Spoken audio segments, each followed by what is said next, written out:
பிள்ளைகளே, ஈனா சொல்லின் மிகுதி பகுதியை பார்க்கலாம். அவதானியங்கள் விரைவாக வாசிப்பு திறனை வளர்த்துக் கொள்ள வேண்டும். அதன் அர்த்தங்களையும் தெரிந்து கொள்ள வேண்டும். 25வது பாருங்கள். இசை இசை கேடு கேடு இசைகேடு இசைகேடு என்று சொன்னா ஒரு விடயம் உரிய முறையில் இல்லாமல் என்றதுதான் அதனுடைய அர்த்தம். உதாரணம் பாருங்கள். இசைகேடாக படுத்து சுளுக்கி கொண்டது என்று சொன்னா ஏதோ முறை இல்லாமல் தவறுதலா படுத்துட்டீங்கன்னா அதெல்லாம் கழுத்து சுளுக்கி கொண்டது. முதலமைச்சரின் இசைகேடான பேச்சு மக்களை சலிப்படைய செய்தது என்றும் சொல்லலாம். அடுத்தது 26வது பாருங்கள். இசை இத் இசை இட்டு தட்டு இசை தட்டு இசை பேச்சு முதலிய வளைவு கோடுகளாக பதிவு செய்யப்பட்டிருக்கும் உலோகம் அல்லாத சாதனம் இசை தட்டு. டிஸ்க் என்று சொல்லுவோம், கிராமபோன், ரெக்கார்ட் என்றெல்லாம் சொல்லுவோம். சரியோ? அடுத்ததை பாருங்கள்.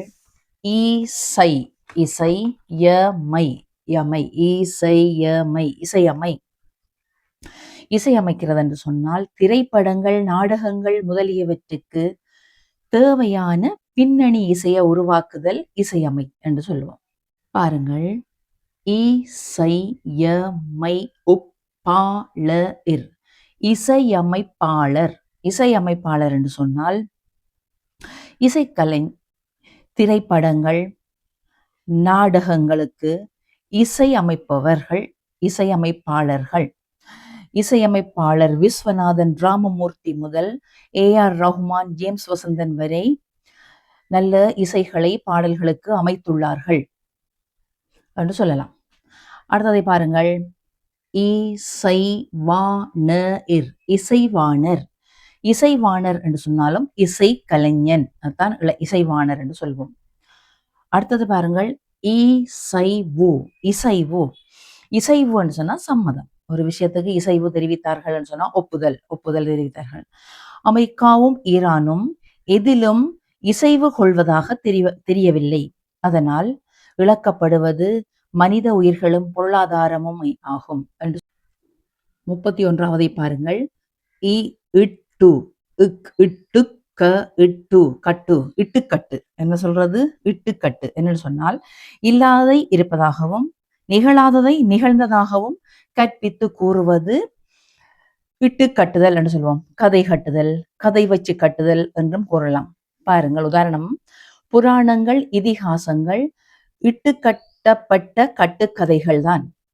இப்போ உதாரணத்தை சொல்றேன் பாருங்கள். கிறிஸ்தவ சமய வேதாகமத்துல உலக படைப்பு, இறைவன் ஒளியை படைத்தார், மண்ணை பிசைந்து மனிதனை படைத்தார் என்று, பாம்பு ஆதாம் ஏவாளை இந்த பழத்தை சாப்பிடு என்று சொல்லி ஏமாற்றியது என்று கூறும் கதைகள் இட்டு கட்டப்பட்டவையே. நீங்களே பாருங்கள். பாம்பு ஒரு மனுஷருடன் பேசுமா? அது எப்பாவது பேசுவதுன்னு சொல்லி இது நாள் வரையில கண்டுபிடிச்சோமா? 32வது பாருங்கள். இட்டு சே இல் செல் இட்டிச்செல் இட்டிச்செல் என்று சொன்னால் அழைத்து செல்லுதல்.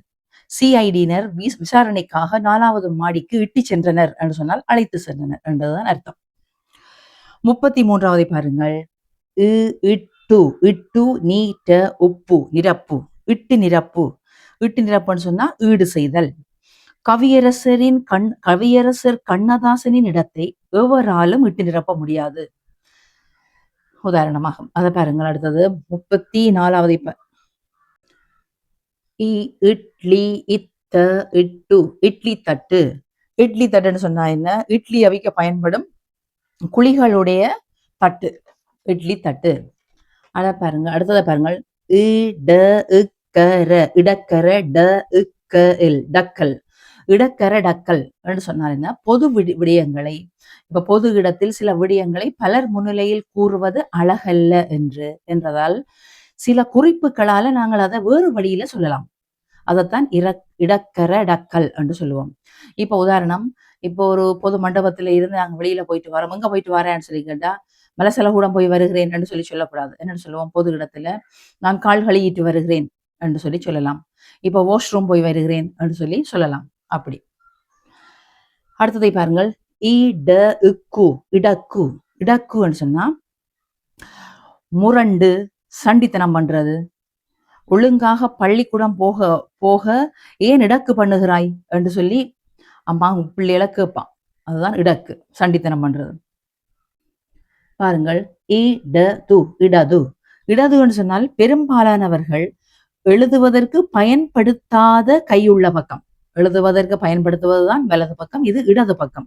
பயன்படுத்தாத கை உள்ள பக்கம் இடது பக்கம். சில பிள்ளைகள் இடது கையையும் பாவிப்பார்கள் எழுதுவதற்கு. அடுத்ததை பாருங்கள், இடது இடது சாரி சாரி இடதுசாரி. இடதுசாரி என்று சொன்னா என்ன? தொழிலாளர் வர்க்க உரிமைகளையும் பொது உடைமை தத்துவங்களையும் கொள்கைகளையும் ஆதரிப்பவர்கள் இடதுசாரி. லெப்டிஸ்ட் என்று சொல்லி ஆங்கிலத்தில் சொல்லுவோம்.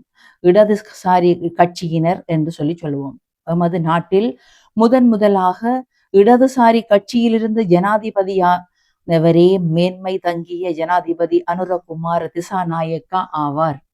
ஓகே, அடுத்ததை பாருங்கள், இடம் இடம் என்று சொன்னால் பல அர்த்தங்களை கொண்டிருக்கு. இடம் என்ற சொல் பல அர்த்தங்களை கொண்டிருக்கு. பாருங்கள், நாடு, நிலம், நகரம், பகுதி எல்லாவற்றையும் இடம் என்று சொல்லி சொல்லுவோம். உதாரணமாக ஒரு உடலின் பகுதியை பாருங்க, காலில் அடிபட்ட இடம் வீங்கி இருக்கிறது என்று சொல்லி உடலின் பகுதியையும் இடம் என்று சொல்லுவோம். அடுத்த இருக்கை, பஸ்ஸில் அமர்வதற்கு இடம் கிடைக்கவில்லை, இருக்கையையும் இடம் என்று சொல்லுவோம். அடுத்தது பாருங்கள், தேர்தலில் போட்டியிடும் தொகுதியையும் இடம் என்று சொல்லுவோம். உதாரணமாக தமிழக அரசியலில் தாவேகா பல இடங்களை கைப்பற்றியுள்ளது என்று சொல்லுவோம்.